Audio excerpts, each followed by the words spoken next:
Jackie Robinson. He was the first African-American player in the MLB. He was born in 1919 and died in 1972. His use of nonviolence as a means for change opened the door for others and set an example for the civil rights movement. Jack Roosevelt Robinson was born in 1919 in Georgia.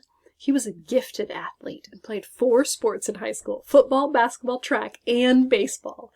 He took his talents to UCLA and became the first athlete to win varsity letters in sports. Unfortunately, he had to drop out of school when it became too financially difficult. Jackie was drafted into the U.S. Army, where he was a second lieutenant.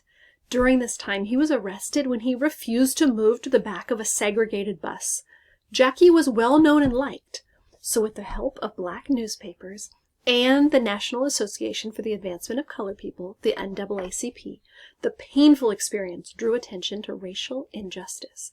In 1945, Jackie joined a baseball team called the Kansas Monarchs, which was one of the Negro League's teams. He was extremely popular in the Negro League and soon attracted attention from the major leagues. At the time, MLB didn't allow black players.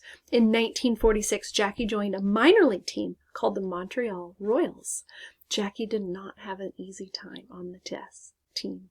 He faced hostility both on and off the field. Many players refused to play with him, and people in the stands would boo and shout racist terms. Jackie handled the taunting calmly, had an outstanding first season, and was able to join the MLB team Brooklyn Dodgers. This made him the first black athlete in the Major League Baseball, which had been referred to as breaking the color barrier. Jackie continued to face racism, with opposing teams and even some of his own teammates threatening not to play with him, but he stayed strong and continued to show his talent. He was selected as the most valuable player, the MVP of the year, 1949, and in 1955 he helped the Dodgers win the World Series.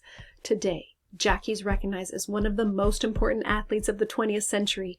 Even every major league team honors him on April 15th, Jackie Robinson Day. He says, "I'm not concerned with you liking or disliking me. All I ask is that you respect me as a human." And that's Jackie Robinson.